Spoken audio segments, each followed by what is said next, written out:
odds market. I'm Dave Betts. Obsession. This is Theo Goodman. All the tools to be among that few that win. Because I'm winning. Calculated risk.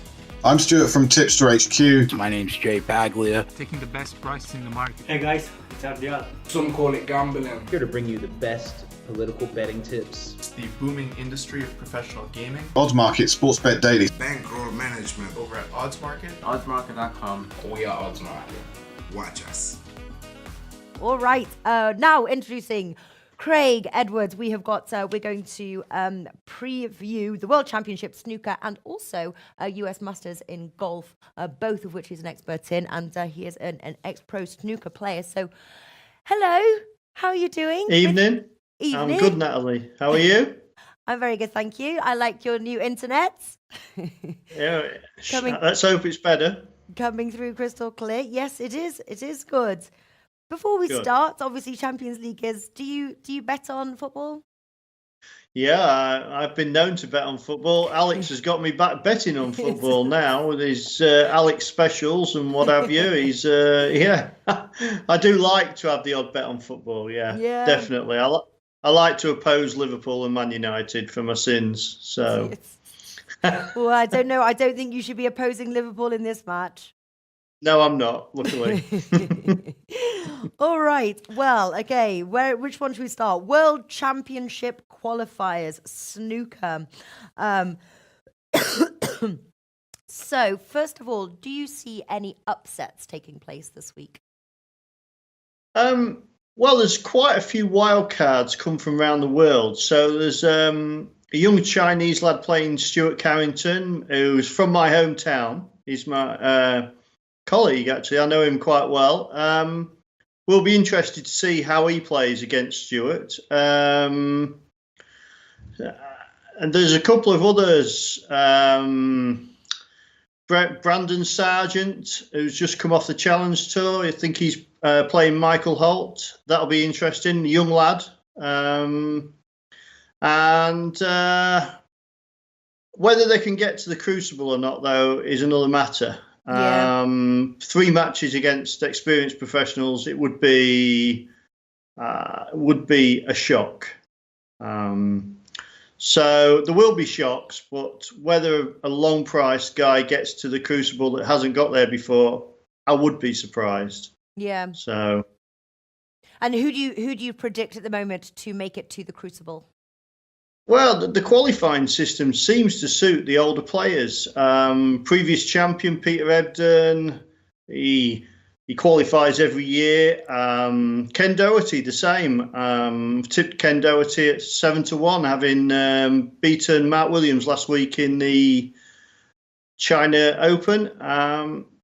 So then you've got 2 other experienced players. One former world champion, Graham Dott.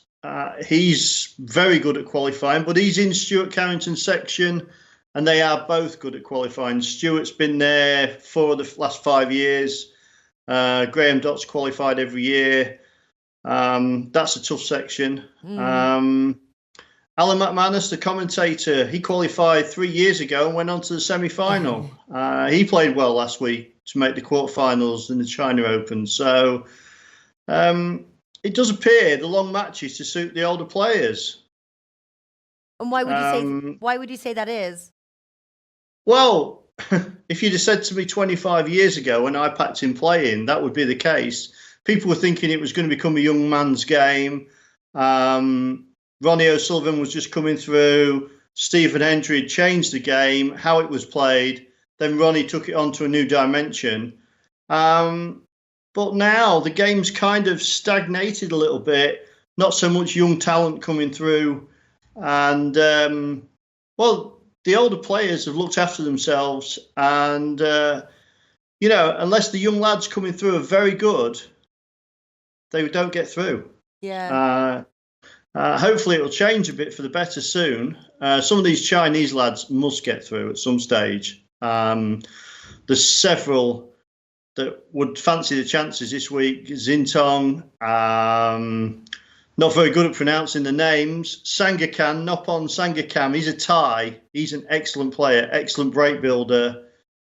If he qualified, he's got the class to go deep at the Crucible. He scores so heavily. And then there's Zhao Yu Long, who you've got to respect. Li Hang. I wouldn't be surprised to see 2 or 3 of them come through. If they start scoring heavily in the balls, the older players will wilt if they can keep their standard high. Yeah. So. Yeah. And what right now on the outright, who have you taken, or where do you think sort of presents some value? Well, I backed Jack Lisowski last July at about 80 to 1. He's 50 to 1 now. Stuart Bingham I backed thinking he'd be in the easy half of the draw, and then with Neil Robertson winning last week, they play each other quite early in the easy half of the draw.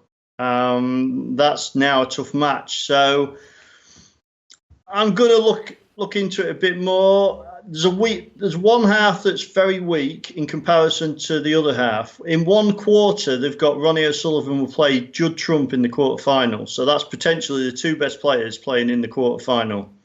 And then in the other half now, you've got Neil Robertson, who looks, at the moment, on current form, clear of all the other challengers. But he must run out of petrol at some point or other. He can't keep winning the matches day in, day out. Try telling him that. But he may keep it going for the World Championship. No one, it's would be silly to back against him. I think for years I've never considered Ronnie as he never plays that well in the World Championship. He's only won it 5 times in like 25 years, which is quite a poor return. 17 days at Sheffield doesn't suit him, or I've never thought it does, but he's still maturing. He's still maturing as a snooker player, and more so as a competitor and committing to the process. He's always had so much talent. He's never known what to do with it and to channel it. So he looks determined. He knows the clock is ticking. Approaching to his mid-40s, if he's to beat Stephen Hendry's 7 titles, he's got to win 3 more, 2 to equal it. He's well aware of that, and at some point he will be too old soon. So he is. He looks more focused than ever. What's he for? Mid-40s. This is not going to be old soon. He's got like, is it like 60s of the new midlife or whatever? Like, well, probably. To be fair to Ronnie, he's so fit. He's now doing all these diet books. He runs miles. He writes his own rules, any case. But yes, normally he'd already be too old.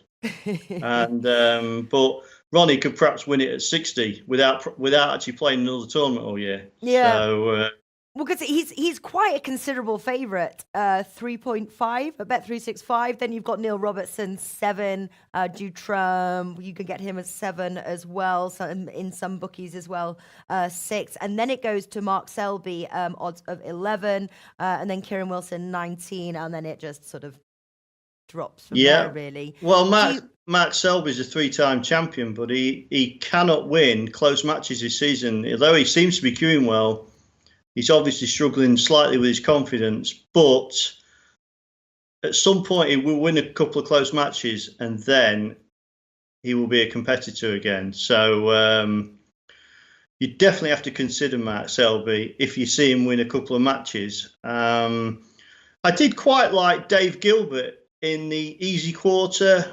I don't fancy Mark Williams I fancy Mark Williams to struggle. And they will play in the last 16. And Barry Hawkins, Kieran Wilson, both crucible specialists, to be fair, which can make a lot of difference. But they are both struggling as well. And David Gilbert's really impressed me this year. Really unlucky not to win the German Masters. And I think he has that little bit of class in his game that, he wasn't sure whether he was going to qualify for the top 16. He might have had to pre-qualify. So now he's qualified. It might be like a big sigh of relief. And, that just might free him up in his mind. And he might just go there and enjoy the experience. And we've seen that before. Stuart Bingham and Joe Johnson, when they've just gone and played their game, really just played attacking snooker, it puts the pressure on the other players. And, the there is an advantage to being the underdog if you can just wield your game and just not bother with anything else, really. So I keep thinking about Dave Gilbert, but at the moment, the only two I've really advised is Jack Lisowski and Stuart Bingham. All right. I do think Jack Lisowski at some point has the class to come through a big tournament because he wins matches so easy. It takes nothing out of himself. He's like the Roger Federer and all the talented players. They win frames so quickly that the match is over and he's done nothing. He just, he's as fresh as a daisy, really. So, it's.